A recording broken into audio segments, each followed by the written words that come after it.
What's up YouTube, Saf here on Super Saf TV, and this is an exclusive first unboxing of the Samsung Galaxy S8 and S8 Plus. Got a very special briefcase for this special unboxing, and let's go ahead and get straight to it. So let's pop this briefcase open.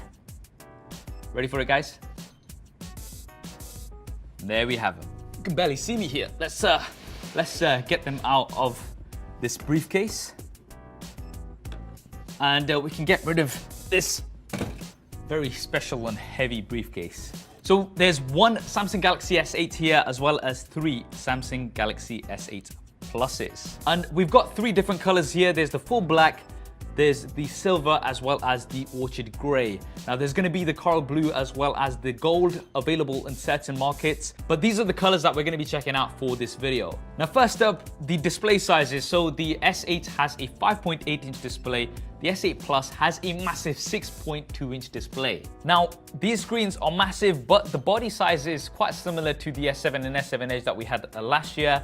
And we've got a new ratio now, it's 18.5 by 9. Now the thinking behind this is that we're scrolling so much these days on our phones, whether that's on Twitter, Facebook, Instagram, and you're gonna be able to fit so much more in your display with this. And when it comes to advanced features such as multi-window, you can now have a video playing as well as, say, your messaging app, and as soon as the keyboard pops up, you're still gonna have all of that real estate. Display-wise, we've still got Super AMOLED, so really vibrant colors as well as very deep blacks, and these are, I believe, the first devices that have been certified by the UHD Alliance. QHD plus resolution this time because we have more pixels, so 1440 by 2960, and both phones have curved displays which are symmetrical this time, and I really like this because they're very comfortable to hold in the hand. We've still got a premium build, so it's a metal frame with curved Gorilla Glass 5 panels on the front and back. An IP68 water and dust resistance is still here. So let's take a quick look around the devices. So on the front, as well as that beautiful display, there is also an 8 megapixel front-facing camera,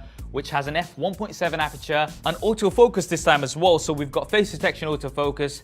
Should be great for your selfies. I'll definitely be checking that out in more detail. There's an earpiece, but there's also an iris scanner. So this is something we saw introduced last year. Works pretty well. And this time around, we also have facial recognition. So you can just pick the device up and point it towards your face. And this shouldn't work with things like a picture or something because it does use the sensors inside the smartphones.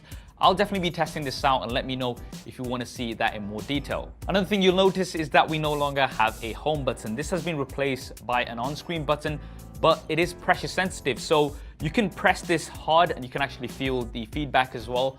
And say you're in a game or something, you can always press hard in that area and that's going to take you back home. And flipping the device around, we now have the fingerprint scanner at the top here. Let me know what you think about the positioning of this. And because we now have the facial recognition as well as the iris scanner, you might not be using this as much. We still have the heart rate sensor with an LED flash. And then we have the 12 megapixel rear-facing camera with an f1.7 aperture and the dual pixel autofocus, which we all know and love. Now the main improvement for the camera comes on the image processing side of things. So when you actually take one image, it's taking multiple images, and then it's going to pick the best one for you and get information from the other images to give you the best possible picture. As always, we are going to be doing some Super Saf style camera comparisons with the S8 and S8 Plus. So if you want to see one of those, then do hit that thumbs up button to let me know. Also on the back is the Samsung logo as well as the Galaxy S8 Plus logo. Now on the top is a SIM card tray, and this also has space for a micro SD card slot, but you do get 64 gigabytes here as standard, so you're already getting a decent base storage and you can always expand that if needed. Now moving on to the bottom, we have a USB Type-C port this time, and we still have fast charging as well as fast wireless charging. In terms of batteries, we have 3000 mAh on the S8 and 3500 mAh on the S8 Plus. The 3.5mm headphone jack is still here, and Samsung are going to be including some AKG headphones out of the box when we have the retail version of these, and there is a single bottom-facing speaker. On the right-hand side is a power button, and double pressing this will also launch the camera. This is something that we had on the physical home button last year, but because that's now been moved, we have it on the side here. And on the left-hand side, we have a volume rocker, but there's also this special button. Now, this is a dedicated button for Bixby, Samsung's AI assistant. Now, with the dedicated Bixby button, you can launch it from anywhere, and you can also launch it while it's near your ear. So if you want to be kind of having a conversation, it's quite advanced, and it also supports visual assistance. Now, the way this works is, say there's a book that you're interested in, you can just point your camera at it, and it's going to give you more information.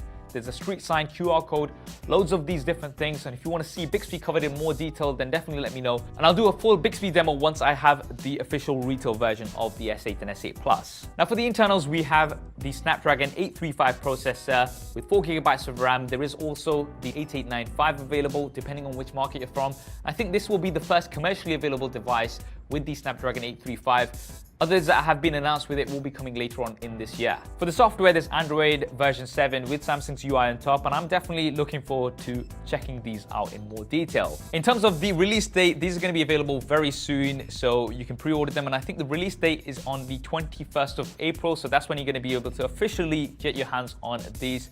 What do you guys think of the Samsung Galaxy S8 and S8 Plus? Drop me a comment below and let me know your thoughts. Now, if you want to see more detailed coverage of these going forward, then make sure you have subscribed to the channel and switch on notifications. I hope you enjoyed this video and found it useful. If you did, then please hit that thumbs up button. It really does help me out. And if you have already, then be sure to subscribe. I'll be having lots more coverage of these on the channel. Hey, you're not supposed to take those. Hey!